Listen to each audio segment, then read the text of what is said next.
जो संपूर्ण क्रांति का नारा दिया आज भी प्रासंगिक है। आज भी देश को वही रास्ते की जरूरत है। हमारा देश तभी खुशहाल होगा जब समाजवादी मूल्यों से चले। जहां जयप्रकाश जी ने अपना जीवन भर आंदोलन किया, जीवन भर संघर्ष किया और समाज से लेकर के राजनीतिक दिशा को बदला। हम समाजवादियों को वो विरासत में जो चीजें मिली हैं, आज के दिन हम लोग संकल्प लेते हैं कि उनको आगे बढ़ाने का काम करेंगे। जेपीएनआईसी से हम लोगों ने कई बार आपसे कहा कि पॉलिटिकल इमोशनल अटैचमेंट है, क्योंकि इसका शिलान्यास जब हुआ था उस समय नेताजी जॉर्ज फर्नांडिस और समाजवादी पार्टी के वरिष्ठ नेता और बहुत महत्वपूर्ण नेता उस कार्यक्रम में शामिल रहे थे। न केवल इस सरकार ने बर्बाद किया है उसको, बर्बाद के साथ साथ कोई देख ना पाए, क्योंकि अगर देखेगा तो बहुत सारे देश के लोगों को जानकारी हो जाएगी। याद रहे सरकार को कि जयप्रकाश जी ने जनता को जगा करके सरकार को हटाने का काम किया था। समाजवादी लोग हम सब मिलकर के जनता को जागरूक कर करके सरकार को हटाने का काम करेंगे। आज बड़ी पहल है। मैं अपने प्रेस के साथियों का धन्यवाद देना चाहता हूं। मैं आए हुए प्रेस के सभी साथियों का ठीक है, बहुत बहुत धन्यवाद देना चाहता हूं। आज हम सभी लोग लोकनायक जयप्रकाश जी को याद कर रहे हैं उनकी जयंती पर, और ये भरोसा दिलाते हैं कि जो लोकनायक जयप्रकाश जी के नाम पर सोशलिस्ट म्यूजियम बना था, जेपीएनआईसी की जो सबसे सुंदर बिल्डिंग बनी थी, भारतीय जनता पार्टी कितना भी छिपाना चाहे और कितना भी पुलिस लगा करके अपनी नाकामी को छिपाना चाहे, आज के दिन जयप्रकाश जी को याद करते हुए जयंती के दिन हम लोग संकल्प लेते हैं कि जेपीएनआईसी को हम लोग बिकने नहीं देंगे। ये सरकार जो बेचना चाहती है जेपीएनआईसी को, वो हम समाजवादी लोग मिलकर के इसको बिकने नहीं देंगे। इन्होंने जो दुर्दशा की है, जयप्रकाश जी देश के उन नेताओं में हैं जिन्होंने सामाजिक परिवर्तन के लिए, राजनीतिक परिवर्तन लाने के लिए, समाजवादी आंदोलन को आगे बढ़ाने के लिए पूरा अपना जीवन न्यौछावर कर दिया। जहां वो अंग्रेजों से लड़ते रहे और उसके बाद जो सरकारों में बुराई आई उसको भी उन्होंने अपने संघर्ष के रास्ते सरकार को जगाने का काम किया। और उस समय की सरकार जो ये समझती थी कि सरकार नहीं हट सकती है, जयप्रकाश जी की क्रांति ने, संपूर्ण क्रांति के आह्वान ने उस सरकार को भी हटाने का काम किया। मुझे जानकारी बाद में मिली कि हमारा अकाउंट ब्लॉक कर दिया गया, सस्पेंड कर दिया गया, और जो आप लोगों के माध्यम से जानकारी मिली और जो आज कागज पे मुझे जानकारी मिल रही है कि उस पर कुछ ऑब्जेक्शंस था, और जो ऑब्जेक्शंस ये दिए गए कि adult sexual exploitation and violence की शिकायत है। हमारा अकाउंट नहीं, ये हमारे पत्रकार साथी जानते होंगे, अनऑफिशियल भी ये बात आपको कही गई थी कि अनऑफिशियली भी आप लोगों को, मुझे लगता कि विभागों से जानकारी मिली थी। ये जो आपके चेहरे पे मुस्कुराहट ये बता रहे कि आपको पहले ही पता था कि एडल्ट सेक्सुअल एक्सप्लॉयटेशन वायलेंस। तो मैंने जानना चाहा, जब मुझे पूरी रिपोर्ट मिली, उस रिपोर्ट में जो पोस्ट हुए हैं, बलिया की एक घटना है जहां पर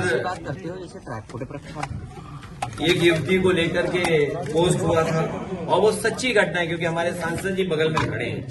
और सबसे महत्वपूर्ण एक और है, एक पत्रकार की हत्या, उसको लेकर के जो ट्वीट किया था मैंने, उसमें जो लिखा था मैंने वो ये लिखा था कि एक पत्रकार की हत्या, पत्रकार पर दबाव बनाना, पत्रकार को महीना बांधना,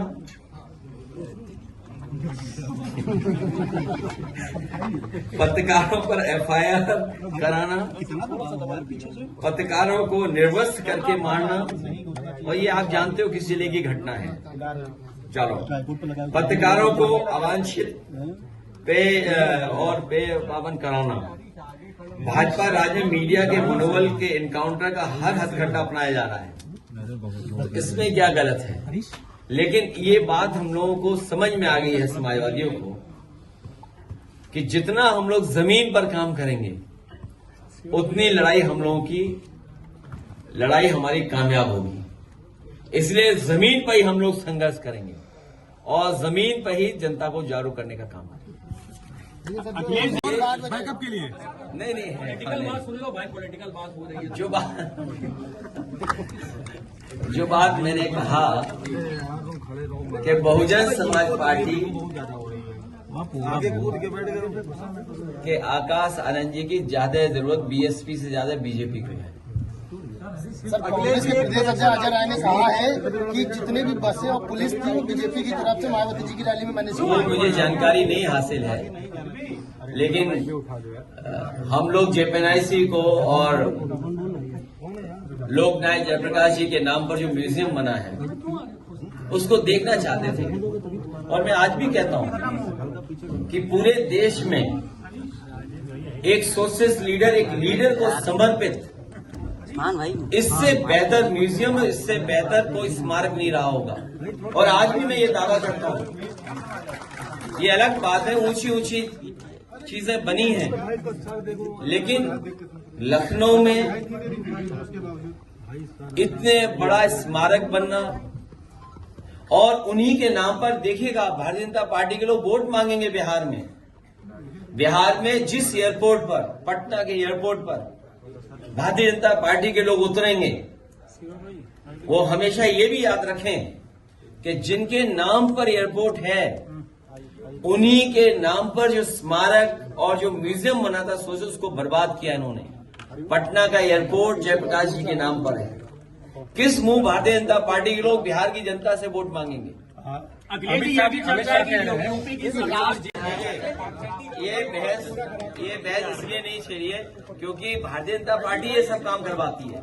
जैसे उदाहरण के लिए मैं तो कहूंगा पत्रकार साथियों, अभी मुझे रामपुर जाना था, एयरमेट जॉब बरेली जाना था, मान लीजिए मुझे लैंडिंग परमिशन बरेली की मिली, लेकिन सुनने में आ रहा है बीजेपी के लोगों ने, बीजेपी के सरकार के अधिकारियों ने मेरा ऑफिशियल कार्यक्रम मुंडा पांडे स्टेशन एयरपोर्ट का जारी कर दिया। आप बताइए कि सरकार, उसके अधिकारी मिलकर के दूसरे एयरपोर्ट पे जारी कर रहे हैं कार्यक्रम, और जो जारी कर दिया कार्यक्रम उसको अपने ही चैनल से बढ़ावा दिलवा रहे हैं कि नहीं अब कार्यक्रम ये बदल गया, यहां पर उतरेंगे। इसलिए पत्रकार साथियों, घुसपैठिए अगर आज भी आ रहे हैं तो देश के प्रधानमंत्री जी को इस्तीफा दे देना चाहिए। ये गंभीर विषय है कि एक आईपीएस अधिकारी ने आत्महत्या कर ली। ये जाति को लेकर के अगर हुआ है और जाति को लेकर के अगर जूता फेंका जा रहा है, ये गंभीर विषय है।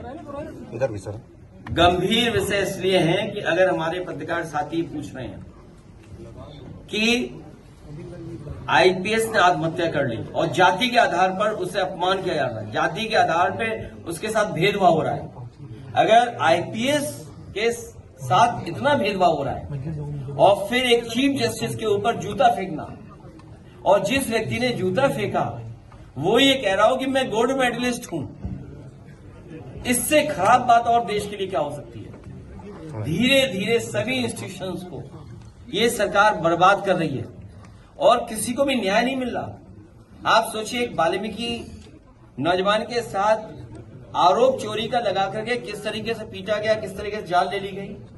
और ये पहली घटना यूपी में नहीं हुई है, पहले भी हुई है। और कथावाचकों के साथ क्या किया गया, उनके बाल काट लिए गए, उनकी ढोलक छीन ली गई, उन्हें पीटा गया। तो ये गंभीर विषय है, ये देश को न जाने किस दिशा में ले जाने हैं। समाजवादी लोग मिलकर के इन तमाम चीजों को सुधारने का काम करें।